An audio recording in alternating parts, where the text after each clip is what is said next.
Welcome to கதை book channel. Ponniyin Selvan போன பகுதியோட தொடர்ச்சியை இந்த பகுதியில் பார்க்கலாம். போன பகுதியில் பூங்குழலி வந்தியத்தேவனை நாகத்தீவில் இறக்கி விட்டுட்டு போனான்ற வரையும் பார்த்தோம். இந்த கதையோட ஆரம்ப காலத்திலேயே நமக்கு நெருங்கி பழக்கமான ஆழ்வார்க்கடியான் நம்பியை கொஞ்ச காலமாக நம்ம கவனிக்காமல் விட்டுட்டோம். அதுக்காக நேயர்கள்கிட்டையும் நம்பிக்கிட்டையும் மன்னிப்பு கேட்குறோம். முக்கியமாக நம்பியோட மன்னிப்பை இப்போ நம்ம கேட்டே ஆகணும். ஏன்னா ஆழ்வார்க்கடியான் இப்போ ரொம்ப கோவமாக இருக்கான். அவனோட முன்குடுமி ராமேஸ்வர கடற்கரையில் அடிக்கிற காற்றுல பறந்துக்கிட்டு இருக்கு. அவனோட கைத்தடியோ தலைக்கு மேலே சுழன்றுக்கிட்டு இருக்கு. அவனை சுற்றி ஆதி சைவர்களும் வீர சைவர்களும் பலர் சூழ்ந்து நிற்கிறாங்க. வந்தியத்தேவனும் இளைய பிராட்டியும் பேசினதை ஒட்டு கேட்ட ஆழ்வார்க்கடியான் பழையாறையிலேருந்து அன்னைக்கே புறப்பட்டான். மதுரையில் கொஞ்ச நேரம் தங்கினான். அங்கே அவன் தெரிஞ்சுக்க விரும்பின செய்தியை விசாரித்து தெரிஞ்சுக்கிட்டதுக்கப்புறம் ராமேஸ்வரத்துக்கு புறப்பட்டான். வந்தியத்தேவன் பூங்குழலியோட படகுல போய் இலங்கை தீவில் இறங்கின அதே நாள் மாலையில் ஆழ்வார்க்கடியான் நம்பி ராமேஸ்வரம் வந்து சேர்ந்துட்டான். ராமேஸ்வர தீவில் எங்கே பார்த்தாலும் வச்சுட்டு இருந்த வீர சைவ பட்டர்கள் அந்த புண்ணிய ஸ்தலத்துக்கு வர யாத்ரீகர்களுக்கு வழிகாட்டி கூட்டிட்டு போய் பற்பல தீர்த்தங்களில் ஸ்நானம் பண்ணி வைக்கிறதும், ஆலயத்தில் மூர்த்தி தரிசனம் செஞ்சு வைக்கிறதும், அந்தந்த தீர்த்த மூர்த்தி விசேஷங்களை எடுத்து சொல்றதுமே அவங்களோட வேலையாக இருந்தது. அதனால புது யாத்ரீகர்களை பார்த்ததும் பட்டர்கள் பலர் போய் சூழ்ந்துப்பாங்க. அதே மாதிரி ஆழ்வார்க்கடியானையும் சுற்றி சூழ்ந்துக்கிட்டாங்க. அப்பனே வா வா, இந்த ஸ்தலத்தில் இருக்க 64 தீர்த்தங்களில் ஸ்நானம் செஞ்சு உன் தேகத்தில் தரிச்சிருக்க வைஷ்ணவ பாஷாண்டு சின்னங்களை கழுவி தொடச்சிக்கோ அப்படின்னு ஒரு பட்டர் சொன்னார். இன்னொருத்தர் குறுக்கிட்டு, நீ என் கூட முதல்ல வா, ஆஞ்சநேய தீர்த்தத்துக்கு வா, வைஷ்ணவ சின்ன தோஷத்துக்கு சரியான சங்கல்பம் பண்ணி வைக்கிறேன் அப்படின்னு சொன்னார். இன்னொரு பட்டர், அப்பனே இவங்க சொல்கிறத கேட்காத, ராமர் ராவணனை கொண்ட பிரம்மஹத்தி தோஷத்தை போக்கிக்கிறதுக்காக சமுத்திர மணலை பிடிச்சு வச்சு சிவலிங்கமாக பூஜை செஞ்ச இடத்துக்கு உன்னை நேராக கூட்டிகிட்டு போகிறேன் அப்படின்னு சொன்னார். ஆழ்வார்க்கடியான் கண்ணில் தீப்பொறி பறக்க எல்லாரையும் ஒரு தடவை பார்த்துட்டு, நிறுத்துங்க உங்கள் அபத்த பேச்சை, முதல்ல நீங்கள் சொன்ன தீர்த்தங்கள்னால உங்களோட நாக்கு அலம்பி சுத்தம் செஞ்சுக்கோங்க அப்படின்னு சொன்னான். அதனால் கோவமடைஞ்ச சைவர்களும் தங்களோட வாதங்களை முன் வச்சாங்க. இப்படியே வாய் தகராறு முத்தி வீர சைவர்களோட தலைகளை பதம் பார்த்துட வேண்டியது தான் அப்படின்னு ஆழ்வார்க்கடியான் தடியை வேகமாக சுழற்ற தொடங்கினான். அந்த சமயத்தில் ரொம்ப சமீபத்தில் எழுந்த ஒரு கோஷம் அவங்க எல்லாரோட கவனத்தையும் கவர்ந்தது. திரிபுவன சக்கரவர்த்தி சுந்தர சோழ பராந்தகரின் மகாமன்ய முதன் மந்திரி அனிருத்த பிரம்மாதிராஜர் வருகிறார், பராக் பராக். எல்லாரும் தகச்சு போய் கோஷம் வந்த திசையை நோக்கி பார்த்தாங்க. ஆழ்வார்க்கடியான் எல்லாரை விட அதிகமாகவே தகச்சு போய் தன்னோட கைத்தடியை கக்கத்தில் வச்சுட்டு பார்த்தான். அவங்க நின்று சண்டை போட்ட இடம் ராமேஸ்வர கோயில் மதிலோட ஓரமான ஒரு முடுக்கு. அந்த முடுக்கு திரும்பினதும் பறந்து விரிஞ்ச கடல்.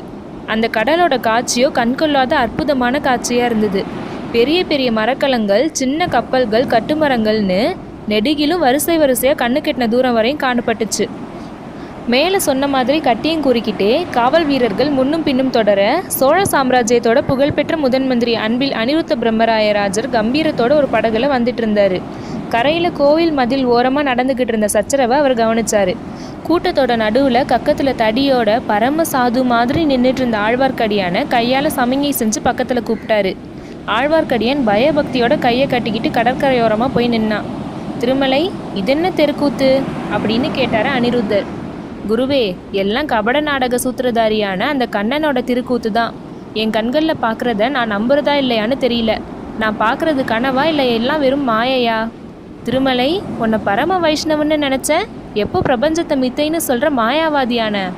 குருவே, பரம வைஷ்ணவ பரம்பரையில் அவதரித்த நீங்கள் சைவ சமயி ஆகும்போது நான் ஏன் மாயாவாதியாக கூடாது? பொறு, நான் சைவ சமயானதை யார் சொன்னது? உங்கள் திருமேனியில் இருக்க சின்னங்கள் சொல்லுது. ஆஹா திருமலை, நீ இன்னும் முன்ன மாதிரியே இருக்க. புற சின்னங்களுக்கே முக்கியத்துவம் கொடுக்குற. நெத்தியில் இட்டுற சந்தனத்தை சாட்சி இட்டா என்ன, நிமிர்த்தி இட்டா என்ன? குருவே, நான் ஒன்றும் தெரியாதவன். எது முக்கியம் எது அமுக்கியம்னு தெரியாதவன். நீங்கள் தான் என்னை தெளிவிக்கணும். எல்லாம் தெளிவிக்கிறேன். நான் தங்குற இடத்துக்கு வந்து சேரு. அதோ கடலில் ஒரு சின்ன தீவு தெரியுது பார்த்தியா? அங்கே இருக்க மண்டபத்துக்கு வா. குருவே, இதோ இந்த சண்டைக்கார சைவர்கள் என்னை வரவிடணுமே அப்படின்னு ஆழ்வார்க்கடியான் சொல்லி கையால் அவங்கள சுட்டி காட்டினான். அது வரைக்கும் சும்மா இருந்த வீர சைவர்கள் உடனே நெருங்கி வந்தாங்க. பிரம்மாதிராஜரே, இந்த வைஷ்ணவன் எங்கள் மண்டையை உடச்சிருவானா, இவனை தக்கபடி தண்டிக்கணும் அப்படின்னு ஒருத்தர் ஆரம்பித்தார். மற்றவங்க தலைக்கு தலை பேசினாங்க. இவனுக்கு நான் தண்டனை கொடுக்குறேன், நீங்கள் போகலாம் அப்படின்னு சொன்னார் அனிருத்தர். இதனால் அவங்க திருப்தி அடையலை. நாங்களே உனக்கு தண்டனை கொடுக்கக்கூடாதா அப்படின்னு கேட்டாங்க. பட்டர்மணிகளே, இவன் பெரிய முரடன், இவனை தண்டிக்க உங்களால் ஆகாது, நான் பார்த்துக்கிறேன் அப்படின்னு சொன்னார். அப்புறம் தன்னை தொடர்ந்து வந்த படகுல இருந்த அகப்பரிவார வீரர்களை பார்த்து, உங்களில் 8 பேர் இறங்கி இவனை நம்ம இடத்துக்கு கொண்டு வாங்க அப்படின்னு சொன்னார். அவ்வளவுதான். அடுத்த கணம் வீரர்கள் 8 பேர் கரையில் குதிச்சு ஆழ்வார்க்கடியானை சூழ்ந்து அவனை படகுல ஏற்றி கூட்டிகிட்டு போனாங்க. பட்டர்களும் மற்றவங்களும் அந்த வைஷ்ணவனோட முரட்டுத்தனத்தை பற்றி பலவாறு பேசிக்கிட்டே கலைஞ்சு போனாங்க. ராமேஸ்வர பெருந்தீவுக்கு பக்கத்தில் சின்ன தீவுகளில் ஒன்றில் ஒரு பழமையான மண்டபத்தில் அனிருத்த பிரம்மராயர் கொலு வீட்டிருந்தார். கணக்கர்கள், ஓலை எழுதும் திருமந்திர நாயக்கர்கள் எல்லாரும் அவங்களோட இடத்துல ஆயத்தமாக இருந்தாங்க. அனிருத்தர் படகுலேருந்து இறங்கி வந்து அந்த மண்டபத்தில் உட்காந்து கொஞ்ச நேரம் ஆனதுக்கப்புறம் தன்னை பார்க்க வந்தவங்களை அழைக்குமாறு கட்டளையிட்டார். 5 பேர் முதல்ல வந்தாங்க. அவங்கள பார்த்தா செல்வ செழிப்புள்ளவங்க மாதிரி தெரிஞ்சுது. ஒரு தட்டில் நவரத்ன மாலை ஒன்றை வச்சு சமர்ப்பிச்சாங்க. அது அனிருத்த பிரம்மராயர் வாங்கி கணக்கர்கிட்ட கொடுத்து, செம்பியன் மகாதேவியோட ஆலய திருப்பணிக்குன்னு எழுதி வச்சுக்கோ அப்படின்னு சொன்னார். அப்புறம் வந்தவங்களை பார்த்து, நீங்கள் யார் அப்படின்னு கேட்டார். நானாம் தேச திசை 1500 சார்பில் நாங்கள் வந்திருக்கோம் அப்படின்னு அவங்க சொன்னாங்க. இந்த நீளமான தொடர்பேர் கொண்ட வர்த்தக கூட்டத்தார் சோழ பேரரசின் கீழே கடல் கடந்த நாடுகளோட வாணிபம் நடத்தி வந்தாங்க. சந்தோஷம். பாண்டிய நாட்டில் உங்களோட வாணிபம் செழிப்பாக இருக்குல்ல? நாளுக்கு நாள் செழிப்படைஞ்சு வருது. பாண்டிய நாட்டு மக்கள் என்ன பேசிக்கிறாங்க? பாண்டிய வம்சம் ஆட்சியை விட சோழகுல ஆட்சியே மேலானதுன்னு பேசிக்கிறாங்க. முக்கியமாக இளவரசர் அருள்மொழிவர்மரோட வீர தயாளங்களை பற்றி பேசிக்கிறாங்க. இலங்கையில் நடக்கிறதெல்லாம் இந்த பக்கத்து மக்களிடையில் பரவி இருக்கு. கடல் கொள்ளைக்காரங்களால் தொல்லை ஒன்றும் இல்லையே. போன வருஷத்தில் இல்லை, மாணக்கவார தீவுக்கு பக்கத்தில் இருந்த கடற்கொள்ளைக்காரங்களை நம்ம சோழ கப்பற்படை அழிச்சதுக்கப்புறம் கீழே கடல்கள்லையும் கொள்ளை பயம் கிடையாது. நல்லது. நாம் கொடுத்து அனுப்பின ஓலை சம்பந்தமாக என்ன ஏற்பாடு செஞ்சுருக்கீங்க? கட்டளைப்படி செஞ்சுருக்கோம். இலங்கை சைன்யத்துக்கு அனுப்ப 1000 மூட்டை அரிசியும் 500 மூட்டை சோளமும் 100 மூட்டை துவரம்பருப்பும் இந்த ராமேஸ்வர தீவில் கொண்டு வந்திருக்கோம். இலங்கைக்கு அனுப்பி வைக்க ஏற்பாடு செய்யணும். உங்களோட கப்பல்களே ஏற்றி அனுப்ப முடியுமா? கட்டளையிட்டா செய்கிறோம். இலங்கை யுத்தம் எப்போ முடியும்னு தெரிஞ்சுக்க விரும்புகிறோம். அது யாருக்கு தெரியும்? உங்களோட வர்த்தக சபைக்கு ஜோதிடக்காரன் ஒருத்தன் இருக்கான்ல, அவனை கேட்டு எனக்கும் சொல்லுங்க. பிரம்மராஜரே, எங்கள் ஜோதிடக்காரன் சொல்கிறத எங்களாலேயே நம்ப முடியல. அப்படி அவன் என்ன சொல்கிறான்? இளவரசர் அருள்மொழிவர்மர் போகிற இடமெல்லாம் வெற்றிதான்னு சொல்கிறான். அவரோட ஆட்சியில் சோழ கப்பல் படை கடல் கடந்த தேசங்களுக்கெல்லாம் போய் வெற்றி கொள்ளும்னு சொல்கிறான். தூரத்தில் உள்ள தேசங்கள் பலவற்றில் புலிக்கொடி பறக்கும்னு சொல்கிறான். அப்படின்னா உங்கள் பாடு கொண்டாட்டம்தான். ஆமாம், எங்கள் கடல் வர்த்தகம் மேலும் செழிச்சு ஓங்கும்னு சொல்லியிருக்கான். ரொம்ப சந்தோஷம். ஸ்ரீரங்கத்தாரோட அருள் இருந்தால் அப்படியே நடக்கும். இலங்கையில் யுத்தம் நடக்கிற வரையும் மாதம் ஒரு தடவை நீங்கள் இப்படியே அரிசி முதலியவை அனுப்பி வைக்கணும். போய் வாங்க. 500 சபையோட பிரதிநிதிகள் போனதுக்கப்புறம் காவலன் வந்து, தெரிஞ்ச கைகோள படை சேனாதிபதிகள் காத்திருக்காங்க, பார்க்க விரும்புகிறாங்கன்னு சொன்னான். வர சொல்லு அப்படின்னு சொன்னோன்னே 3 கம்பீர புருஷர்கள் வந்தாங்க. அஞ்சா நெஞ்சம் படைச்ச ஆண்மையாளர்கள்னு பார்த்த உடனே தெரிஞ்சுது. சுந்தர சோழ தெரிஞ்ச கைகோள படை தானே அப்படின்னு அனிருத்தர் கேட்டார். ஆமாம் ஐயா, ஆனால் அப்படி சொல்லிக்கவும் எங்களுக்கு வெக்கமாக இருக்குது அப்படின்னு அவங்க சொன்னாங்க. எங்கள் சேனை 3 கைமா சேனை. இவர் இடங்கை சேனை தலைவர், இவர் வலங்கை சேனை தலைவர், நான் நடுவிற்கை படைத்தலைவன். ஒவ்வொரு கையிலையும் 2000 வீரர்கள். எல்லாரும் சக்கரவர்த்தியோட சோத்தை தின்னுட்டு 6 மாத காலமாக தூங்கி காலங்கழிக்கிறோம். போர் தொழிலே எங்களுக்கு மறந்துடும் போல இருக்கு. உங்களோட கோரிக்கை என்ன? எங்களை இலங்கைக்கு அனுப்பி வைக்கணும். இளவரசர் அருள்மொழிவர்மர் மாதண்ட நாயகராக இருக்கிற சைன்யத்தில் சேர்ந்து நாங்களும் யுத்தம் செய்ய விரும்புகிறோம். ஆகட்டும், தஞ்சைக்கு போனதும் சக்கரவர்த்தி கிட்ட சம்மதம் கேட்டுட்டு உங்களுக்கு தெரிவிக்கிறேன். பிரம்மராஜரே, அதுக்குள்ளே இலங்கை யுத்தம் முடிஞ்சிட்டா? அந்த பயம் உங்களுக்கு வேண்டாம். இலங்கை யுத்தம் இப்போதைக்கு முடிகிற மாதிரி தெரியல. ஈழத்து சேனா வீரர்கள் அவ்வளோ பொல்லாதவங்களா? எங்களை அங்கே அனுப்பி வைங்க. ஒரு கை பார்க்குறோம். ஒரு கை என்ன, நீங்கள் 3 கையும் பார்ப்பீங்க. தெரிஞ்ச கைக்கோளரோட 3 கைமா சேனை யுத்த களத்தில் புகுந்துட்டா பகைவர்களோட பாடி என்னன்றது சொல்லணுமா என்ன? நடுவிற்கை வீரர்கள் பகைவர்கள் படையோட நடுவில் புகுந்து தாக்குவீங்க. அதே சமயத்தில் இடங்கை வீரர்கள் இடப்புறத்துலையும் வலங்கை வீரர்கள் வலப்புறத்துலையும் போய் இடி விழுறது மாதிரி பகைவர்கள் மேலே விழுந்து தாக்குவீங்க. அப்படி தாக்கித்தான் பாண்டிய சைன்யத்தை நிர்மூலம் செஞ்சோம், சேரர்களை முறியடித்தோம். பாண்டியர்களும் சேரர்களும் போர்க்களத்தில் எதிர்த்து நின்னாங்க. அதனால அவங்கள தாக்கி முறியடிச்சிங்க. ஆனால் இலங்கை அரசன் மகிந்தனையும் காணலை, அவனோட சேனா வீரர்களையும் காணலை. காடுகளில் மலைகளில் எங்கே போய் ஒளிஞ்சுக்கிட்டாங்களோ தெரியல. அதனால 6 மாதமாக இலங்கையில் யுத்தமே நடைபெறலை. உங்களே அங்கே அனுப்பி என்ன செய்கிறது? மகாமந்திரி, எங்களை அங்கே அனுப்பி பாருங்க. மகிந்தனையும் அவனோட வீரர்களையும் கைப்பிடியாக பிடிச்சு கொண்டு வந்து இளவரசரோட காலடியில் சேர்க்குறோம். தஞ்சாவூர் போனதும் சக்கரவர்த்தியை கேட்டுட்டு உங்களுக்கு கட்டளை அனுப்புகிறேன். அதுவரையும் பாண்டிய நாட்டில் பகைவர்களை அடக்கி அமைதியை நிலைநாட்டுங்க. மகாமந்திரி, பாண்டிய நாட்டில் நீ அடக்கிறதுக்கு பகைவர்கள் யாரும் இல்லை. குடிமக்கள் யுத்தம் நின்னது பற்றி மகிழ்ச்சி அடைஞ்சிருக்காங்க. பாண்டிய மன்னர் குலமும் நாசமாகிருச்சு. அந்த மாதிரி நினைக்க வேணாம். பாண்டிய சிம்மாசனத்துக்கு உரிமை கோர்றவங்க இன்னும் இருக்காங்க. அவங்களுக்காக சதி செய்வோரும் இருக்காங்க. பாண்டிய குலத்து பழமையான மணிகிரீடமும் இந்திரன் அளித்த ரத்தின மாலையும் வைரமிழைத்த பட்டத்து உடைவாலும் இன்னும் இலங்கையில் இருக்குது. ரோஹண மலைநாட்டில் எங்கேயோ ஒளிச்சு வைக்கப்பட்டிருக்கு. அதை மீட்டு கொண்டு வர வரையும் பாண்டிய போர் முற்று பெறாது. ஆபரணங்களை மீட்டு கொண்டு வரணும். இளவரசர் அருள்மொழிவர்மரை மதுரை சிம்மாசனத்தில் அமர்த்தி பாண்டிய மணிமகுடத்தையும் பட்டாக்கத்தையும் அணிவிக்கும் நாள் வரணும். ஆஹா, இதென்ன வார்த்தை சொல்கிறீங்க? குடிமக்களோட நாக்களையும் போர் வீரர்களோட உள்ளத்துலையும் இருக்கிறத சொல்கிறோம். அதெல்லாம் பெரிய ராஜரீக விஷயங்கள், நாம் பேச வேணாம். உங்களுக்கு சந்தோஷம் அளிக்கக்கூடிய வேறு ஒரு முக்கியமான விஷயத்த சொல்ல போகிறேன். இலங்கை யுத்தத்தோட யுத்தம் முடிஞ்சிரும்னு நினைக்காதீங்க. இளவரசர் அருள்மொழிவர்மர் இலங்கை போர் முடிஞ்சதுக்கப்புறம் 4 திசையிலும் திக்விஜயம் செய்ய புறப்படுவார். 1000 கப்பல்களில் வீரர்களை ஏற்றிக்கிட்டு கீழ் திசை கடல்களில் போவார். மாணக்கவாரம், லமூரி தேசம், சாவகம், புட்பகம் ஆகிய நாடுகளை அந்த மகாவீரர் வெற்றி கொள்வார். மேற்கே கேரளம், குடமலை, கொல்லம் ஆகிய நாடுகள் அவரோட காலடியில் வந்து பணியும். அப்புறம் வடதிசை நோக்கி புறப்படுவார். இப்படிலாம் நம்ம தென்திசை மாதண்ட நாயகர் திட்டமிட்டிருக்காரு. தமிழகத்தில் வீர ரத்தமும் வைர நெஞ்சமும் படைச்ச அனைவருக்கும் தத்தம் வீர பராக்கிரமங்களை நிலைநாட்ட சந்தர்ப்பம் கிடைக்கும். அதனால் நீங்களும் உங்கள் தெரிஞ்ச கைகோளப்படையும் பொறுமை இழக்க வேண்டாம். சேனாதிபதிகள் 3 பேரும் ஏக காலத்தில் சுந்தர சோழ சக்கரவர்த்தியையும் இளவரசர் அருள்மொழிவர்மரையும் வாழ்த்தி கோஷமிட்டுட்டு, மகாமந்திரி, இன்னும் ஒரே ஒரு விண்ணப்பம் செஞ்சுக்க விரும்புகிறோம். எங்கள் படையோட பேர் சுந்தர சோழ தெரிஞ்ச கைகோளப்படை அப்படின்றது உங்களுக்கு தெரிஞ்ச விஷயந்தான். சுந்தர சோழ சக்கரவர்த்தியோட திருப்பணியில் உயிரையும் விடுவோம்னு பகைவர்களோட ரத்தம் தோய்ந்த சிவந்த கையினால் அடித்து பிரமாணம் செஞ்சு கொடுத்தவங்க. அதனால் சக்கரவர்த்தியை தவிர வேற யாரையும் நாங்கள் சேர மாட்டோம். முன்னொரு காலத்தில் பழுவேட்டரையர்களோட மாபெரும் சேனையில் ஒரு பகுதியாக இருந்தோம். அது காரணம் பற்றி எங்கள் பேரில் யாருக்கும் எந்த ஒரு சந்தேகமும் ஏற்படக்கூடாது. ஆஹா, இதென்ன வார்த்தை? யாருக்கு என்ன சந்தேகம்?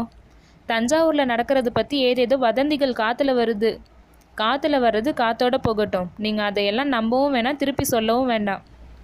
சக்கரவர்த்திக்கு உடல்நிலை சரியில்லை. வானத்தில் வால் நட்சத்திரம் பிரகாசிக்குது. சக்கரவர்த்திக்கு அப்படி ஏதாவது ஆயிடுச்சுன்னா எங்கள் படை வீரர்கள் அருள்மொழிவர்மரோட அகப்பரிவாரமாக விரும்புகிறாங்க. சக்கரவர்த்தியோட கட்டளைப்படி நடக்கிறது உங்கள் கடமை. தஞ்சைக்கு போய் சக்கரவர்த்தியை தரிசிக்க எங்களுக்கு அனுமதி கொடுங்க. வேண்டாம், நீங்கள் தஞ்சைக்கு போகிறது சரியில்லை. வீண் குழப்பம் ஏற்படும். சக்கரவர்த்தியை பார்த்து உங்கள் விருப்பத்தை தெரியப்படுத்துறதை நானே ஏற்றுக்கிறேன். நீங்கள் நிம்மதியாக இருங்க. தெரிஞ்ச கைகோளப்படை தலைவர்கள் அங்கேருந்து போனாங்க. அனிருத்த பிரம்மராயர், ஆஹா, பொன்னியின் செல்வர்கிட்ட அப்படி என்னதான் அகர்ஷண சக்தி இருக்குமோ தெரியல. அவரை ஒரு முறை பார்த்தவங்க கூட பைத்தியமாகிடுறாங்களே அப்படின்னு வாய்க்குள்ளே முணுமுணுத்துக்கிட்டாரு. அப்புறம் உரத்த குரல்ல, எங்க அந்த முரட்டு வைஷ்ணவன் இங்கே வர சொல்லுங்க அப்படின்னு கட்டளையிட்டாரு. இந்த சந்தர்ப்பத்தில் தமிழ்நாட்டு சரித்திர ஆராய்ச்சி சம்பந்தமான ஒரு நிகழ்ச்சியை இந்த கதையை கேட்டுட்டு வர நேயர்களுக்கு தெரிவிச்சுக்க விரும்புகிறோம். திருச்சிராப்பள்ளி ஜில்லா லால்குடி தாலுகாவில் அன்பில் அப்படின்ற ஒரு கிராமம் இருக்குது. இன்னைக்கு சுமார் 115 ஆண்டுகளுக்கு முன்னாடி இந்த கிராமத்தில் ஒரு வேளாளர் தன்னோட பழைய வீட்டை இடித்து புதுப்பிச்சு கட்டுறதுக்காக அஸ்திவாரம் தோண்டினார். அப்போது பூமிக்கு அடியிலிருந்து நுனியில் துவாரமிட்டு வளையத்தால் கோத்திருந்த பல செப்பு தகடுகள் கிடச்சிது. சுந்தர சோழ சக்கரவர்த்தியோட மானிய மந்திரியான அன்பில் அனிருத்த பிரம்மராயருக்கு சக்கரவர்த்தி பட்டத்துக்கு வந்த 4ஆம் ஆண்டில் கொடுத்த 10 வேலி நிலசாசனத்தை பற்றின விவரங்கள் அந்த செப்பேடுகளில் செதுக்கப்பட்டிருந்தது. அதனால அனிருத்த பிரம்மராயர் அப்படின்றவர் சரித்திர செப்பேடுகளில் புகழ்பெற்ற சோழ சாம்ராஜ்ய மந்திரி அப்படின்றத மனசில் வச்சுட்டு மேலே இந்த கதையை கேட்கும்படி நேயர்களை கேட்டுக்கிறோம். மானிய முதன் மந்திரி அனிருத்த பிரம்மராஜர் வீட்டில் இருந்த மண்டபத்துக்குள்ள ஆழ்வார்க்கடியான் பிரவேசிச்சான். அவரை 3 தடவை சுற்றி வந்தான். சாஷ்டாங்கமாக விழுந்து நமஸ்கரித்து எழுந்தான். குருவே, நீங்கள் இன்னும் ஸ்ரீ வைஷ்ணவ சம்பிரதாயத்தை கடைப்பிடிக்கிறீங்களா? திருமலை, அதை பற்றி உனக்கு என்ன சந்தேகம்? என்னை யாருன்னு நினச்ச? நீங்கள் யாருன்ற விஷயத்தில் தான் எனக்கும் சந்தேகம் ஏற்பட்டுருச்சு. புகழ்பெற்ற வைஷ்ணவ வம்சத்தில் அவதரித்தவர் தானே நீங்கள்? சந்தேகம் இல்லை. அப்புறம் ஏன் நீங்கள் இந்த ஊர் சிவன் கோயிலுக்கு போய் அபிஷேகம் அர்ச்சனை எல்லாம் செய்கிறீங்க? குருதேவரே, அங்கே எந்த கடவுளை தரிசனம் செஞ்சீங்க? சந்தேகம் என்ன? நாராயணமூர்த்தியே தான். ராமேஸ்வர கோயிலுக்குள்ளே லிங்க வடிவம் வச்சிருக்கிறதால கேள்விப்பட்டிருக்கேன். உடனே அனிருத்த பிரம்மராயர் நம்மாழ்வாரோட சில பாடல்களை எடுத்துக்காட்டி நாராயணரும் சிவனும் சமம்தான்னு சொல்கிறாரு. குருதேவரே, மன்னிக்கணும். நம்மாழ்வாரோட பாசுரங்கள் எல்லாத்தையும் தெரிஞ்சுக்காதனால வீண் சண்டைகளில் காலம் கழித்தேன். நம்ம சடகோபரோட 1000 பாடல்களையும் சேகரித்து ஊர் ஊராக அந்த பாடல்களை கானம் செய்ய விரும்புகிறேன். ஆழ்வார்களோட பாசுரங்களை சேகரிக்கிறதுக்கும் பரப்புறதுக்கும் மகான்கள் அவதரிப்பாங்க. நீயும் நானும் ராஜ்ய சேவையை நம்ம ஸ்வதர்மமாக கொண்டவங்க. சோழ சக்கரவர்த்தியோட சேவையில் உடல் பொருள் ஆவி அர்ப்பணம் செய்கிறத நம்ம சபதம் செஞ்சுருக்கிறத மறந்துட்டியா? மறக்கலை குருவே, ஆனால் அது உசிதமான சந்தேகம் தோணி என் உள்ளத்தை அரிச்சிட்ருக்கு. முக்கியமாக உங்களை பற்றி சில இடங்களில் பேசிக்கிறத கேட்டால் என்ன பேசிக்கிறாங்க? உங்களுக்கு சக்கரவர்த்தி 10 வேலி நிலம் மானியம் விட்டு அதை செப்பேட்லேயும் எழுதி கொடுத்துருக்கறனால நீங்கள் வைஷ்ணவ சம்பிரதாயத்தை விட்டுட்டதா சிலர் சொல்கிறாங்க. ஜாதி தர்மத்தை புறக்கணித்து கப்பல் பிரயாணம் செய்கிறதாவும் பேசிக்கிறாங்க. அந்த பொறாமக்காரவங்க சொல்கிறத நீ பொருட்படுத்தாத. நம்மளோட ஜாதி கிணத்து தவளைகளாக இருக்கணும்னு அவங்க நினைக்கிறாங்க. சக்கரவர்த்தி எனக்கு 10 வேலி நிலம் மானியம் கொடுத்துருக்கிறது உண்மைதான். அதை செப்பேட்லேயும் எழுதி கொடுத்துருக்குறாரு. ஆனால் அதுக்கு 4 வருஷங்களுக்கு முன்னாடியே சக்கரவர்த்திக்கு நான் மந்திரியானன்றது உனக்கு தெரியும்ல. ஆழ்வார்க்கடியான் மௌனமாக இருந்தான். சக்கரவர்த்திக்கும் எனக்கும் எப்போ நட்பு ஏற்பட்டுச்சுன்றதாவது உனக்கு தெரியுமா? நாங்கள் 2 பேரும் சின்ன வயசுலேயே ஒரே ஆசிரியர்கிட்ட பாடம் கற்றுக்கிட்டோம். அப்பெல்லாம் சுந்தர சோழர் சிம்மாசனம் ஏற போகிறாருன்றதை யாரும் கனவுல கூட நினச்சதில்ல. ராஜாதித்தரும் கண்டராதித்தரும் காலமாகி அரிஞ்சிய சோழர் பட்டத்துக்கு வருவாருன்னு யார் நினச்சது? அரிஞ்சியருக்கும் அவ்வளோ சீக்கிரத்தில் துர்மரணம் சம்பவிச்சு சுந்தர சோழர் பட்டத்துக்கு வரும்படி இருக்கும்னு தான் யார் நினச்சாங்க? சுந்தர சோழர் சிம்மாசனம் ஏறினப்போ அதனால் பல சிக்கல்கள் விளையும்னு எதிர்பார்த்தாரு. கூட இருந்து நான் உதவுறதா இருந்தால் பட்டத்தை ஏற்றுக்கிறதாவும் இல்லைன்னா மறுத்துடுறதாவும் சொன்னார். ராஜ்ய நிர்வாகத்தில் அவருக்கு உதவுறதா அப்போ வாக்களித்தேன். அந்த வாக்குறுதியை இன்றைக்கும் நிறைவேற்றிட்டு வரேன். இதெல்லாம் உனக்கு தெரியாதா திருமலை? எனக்கு தெரியும் குருதேவா. என் ஒருத்தனுக்கு மட்டும் தெரிஞ்ச என்ன பயன்? ஜனங்களுக்கு தெரியாது தானே? நாட்டிலையும் நகரத்துலையும் வம்பு பேசுகிறவங்களுக்கு தெரியாது தானே? வம்பு பேசுகிறவங்கள பற்றி நீ கொஞ்சம் கூட கவலைப்படாத. திருமலை, நான் ராமேஸ்வர ஆலயத்தில் சுவாமி தரிசனத்துக்காக இங்கே வரலன்றதும் மாதோட்டம் போகிறதுக்காக தான் இங்கே வந்தேன்றதும் உனக்கு தெரியும்ல. அப்படி தான் ஊகிச்சேன் குருதேவரே. நான் இளவரசர் அருள்மொழிவர்மரை பார்க்குறதுக்காக தான் அங்கே போனேன். இளவரசரை பார்த்தீங்களா குருதேவரே அப்படின்னு ஆழ்வார்க்கடியான் கேட்டான். அவனோட பேச்சில் இப்போ தான் கொஞ்சம் ஆர்வமும் பரபரப்பும் தெரிஞ்சுது. ஆஹா, உனக்கு கூட ஆவல் உண்டாகிருச்சுல இளவரசரை பற்றி தெரிஞ்சுக்கிறதுக்கு. ஆமாம் திருமலை, இளவரசரை பார்த்தேன், பேசினேன். இலங்கையிலேருந்து வந்துட்டு இருந்த அதிசயமான செய்திகள் எவ்வளோ தூரம் உண்மைன்றதை நேரில் பார்த்து தெரிஞ்சுக்கிட்டேன். கேளப்பனே, இலங்கை அரசன் மகிந்தன் கிட்ட ஒரு மாபெரும் சைன்யம் இருந்தது. அந்த சைன்யம் இப்போ இல்லவே இல்லை. மகிந்தனோட சைன்யத்தில் பாண்டிய நாட்டிலேருந்தும் சேர நாட்டிலேருந்து போன வீரர்கள் பலர் இருந்தாங்க. அவங்க எல்லாரும் நம்ம இளவரசர் படைத்தலைமை வகிச்சு வர்றாருன்னு தெரிஞ்சதும் ஆயுதங்களை கீழே போட்டுட்டாங்க. ஒருத்தரை மாதிரி எல்லாரும் நம்மளோட கட்சிக்கே வந்து சேர்ந்துட்டாங்க. மகிந்தன் எப்படி போர் புரிவான்? மலைகள் சூழ்ந்த ரோஹண நாட்டுக்குள்ளே போய் ஒளிஞ்சுக்கிட்டு இருக்கான். அதனால் நம்ம சைன்யம் போர் செய்கிறதுக்கு இப்போ அங்கே எதிரிகளே இல்லை. அப்படின்னா குருதேவரே, இளவரசர் நம்ம சைன்யத்தோட திரும்பி வந்துட வேண்டியது தானே? நம்ம வீரர்களுக்கு தானியம் அனுப்புறது பற்றின ரகலையெல்லாம் எதுக்காக? இளவரசருக்கு அதில் இஷ்டம் இல்லை, எனக்கும் அதில் சம்மதம் இல்லை. இளவரசரும் சைன்யமும் இந்த பக்கம் வந்ததும் மகிந்தன் மலைநாட்டிலேருந்து வெளியே வருவான். மறுபடியும் பழையபடி போர் தொடங்கும். அதில் என்ன பயன்? இலங்கை மன்னனும் மக்களும் ஒன்று நமக்கு சிநேகிதர்களாகணும், இல்லை புலிக்கொடியோட ஆட்சி அங்கே நிரந்தரமாக நிறுவணும். இந்த 2 வகை முயற்சியிலையும் இளவரசர் ஈடுபட்டுருக்காரு. நம்ம போர் வீரர்கள் இப்போ இலங்கையில் என்ன செய்கிறாங்க தெரியுமா? பழைய போர்களில் அனுராதபுரம் நகரமே நாசமாகிருச்சு. அங்கே இருந்த பழமையான புத்த விகாரங்கள் எல்லாம் இடிஞ்சு பாழாக கிடக்கு. இளவரசரோட கட்டளையின் பேரில் இப்போ நம்ம வீரர்கள் இடிஞ்ச அந்த கட்டடங்களை எல்லாம் புதுப்பிச்சிட்ருக்காங்க. அழகாக தான் இருக்குது. சைவம் வைஷ்ணவம் 2ஐயும் விட்டுட்டு இளவரசர் சாக்கிய மதத்தில் சேர்ந்துருவாரோ என்னமோ. அதையும் நீங்கள் ஆமோதிப்பீங்களோ? நானும் நீயும் ஆமோதிச்சாலும் ஒன்று தான், ஆமோதிக்கலைனாலும் ஒன்று தான். நம்மளை மாதிரி ஆளுங்க நம்மளோட மதமே பெருசுன்னு சண்டை போட்டுட்ருக்கலாம். ஆனால் ஒரு நாட்டை ஆள்ற அரசர் தன்னோட பிரஜைகள் அனுசரிக்கிற சமயங்கள் எல்லாத்தையும் ஆதரித்து பராமரிக்கணும். இந்த உண்மையை யாரோட தூண்டுதலும் இல்லாமல் இளவரசர் தானே உணர்ந்திருக்காரு. சந்தர்ப்பம் கிடைச்சதும் காரியத்திலையும் செஞ்சு காட்டுறாரு. திருமலை, இதை கேளு. நம்ம இளவரசர் அருள்மொழிவர்மரோட கரங்களில் சங்கு சக்கர ரேகை இருக்கிறதா சொல்லி கேள்விப்பட்டிருக்கேன். அவர் கையில் சங்கு சக்கர ரேகை இருந்தாலும் சரி இல்லைனாலும் சரி, ஒன்று நிச்சயமாக சொல்கிறேன். இந்த பூமண்டலத்தை ஏக சக்கராதிபதியாக ஆள தகுந்தவர் ஒருத்தர் உண்டுன்னா அவர் நம்ம இளவரசர் அருள்மொழிவர்மர் தான். இளவரசருக்குன்னா நம்ம வர்த்தகர்கள் காசுலே கருத்துள்ளவங்க எவ்வளோ தாராளமாகிடுறாங்க பார்த்தியா? சில நாளைக்கு முன்னாடி பொதிகை மலை சிகரத்தில் ஒரு தவயோகியை பார்த்தேன். அவர் ஞானக்கண் படைச்ச மகான். அவர் என்ன சொன்னார் தெரியுமா? யானைக்கு ஒரு காலம் வந்தால் பூனைக்கும் ஒரு காலம் வரும். இப்போ தென்னாடு மேம்பாடு அடைகிற காலம். ரொம்ப காலமாக இந்த புண்ணிய பாரத பூமியில் பெரிய பெரிய சக்கரவர்த்திகளும் வீராதி வீரர்களும் வடநாட்டிலேயே அவதரித்து வந்தாங்க. ஆனால் வடநாட்டை சீக்கிரமாக கிரகணம் பீடிக்க போகுது. இமயமலைக்கு அப்பாலேருந்து ஒரு மகா முரட்டு சாதியார் வந்து வடநாட்டை சின்னாபின்னம் செய்வாங்க. அப்போ நம்ம தர்மம், வேத சாஸ்திரம், கோயில் வழிபாடு எல்லாத்தையும் தென்னாடு தான் காப்பாற்றி தரப்போகுது. வீராதி வீரர்களான சக்கரவர்த்திகள் இந்த தென்னாட்டில் தோன்றி 4 திசைகள்லையும் ஆட்சி செலுத்துவாங்க. இந்த மாதிரி அந்த பொதிகை மலை சிவயோகி சொன்னார். அந்த யோகியோட தீர்க்க தரிசனம் உண்மையாகும்ன்ற நம்பிக்கை எனக்கு இப்போதான் பிறந்திருக்கு திருமலை.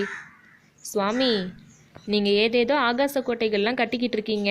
ஆனால் அங்கே ராஜ்யத்தோட அஸ்திவாரத்தையே தகர்த்தெறிய பார்க்குறாங்க குருதேவரே. திருமலை, ஆமாம், நான் மறந்துட்டேன். அதிக உற்சாகம் என் அறிவை மூடிருச்சு. நீ உன் பிரயாணத்தில் தெரிஞ்சுக்கிட்டு வந்த செய்திகளெல்லாம் இன்னும் நான் கேட்கவே இல்லையே. சொல்லி கேட்குறேன். சுவாமி, இங்கேயே சொல்லும்படி கட்டளையிடுறீங்களா? நான் கொண்டு வந்த செய்திகளை வாயு பகவான் கேட்டால் நடுங்குவார். அப்படின்னா வா, காத்தும் கனலும் புகாத பாதாள குகை ஒன்று இந்த தீவில் இருக்குது. அங்கே வந்து விவரமாக சொல்லு அப்படின்னு சொன்னார் அனிருத்த பிரம்மராயர். நாகத்தீவில் இறங்கின வந்தியத்தேவன் என்ன ஆனா? ஆழ்வார்க்கடியானும் வந்தியத்தேவனும் மறுபடியும் சந்திச்சுப்பாங்களா? பூங்குழலி என்ன ஆனா? இது மாதிரி கேள்விகளுக்கெல்லாம் விடை தெரியணும்னா கதை புக் சேனலை தொடர்ந்து பாருங்கள். இந்த கதையோட முந்தைய பதிவுகளை மிஸ் பண்ணவங்க டிஸ்கிரிப்ஷனில் இருக்க லிங்கை செக் பண்ணி பாருங்கள். கல்கி அவர்கள் எழுதின பொன்னியின் செல்வன் கதையை தொடர்ந்து கேட்கணும்னா கதை புக் சேனலுக்கு சப்ஸ்கிரைப் பண்ணிவிட்டு மறக்காமல் பெல் ஐக்கானை கிளிக் பண்ணிக்கோங்க. நன்றி.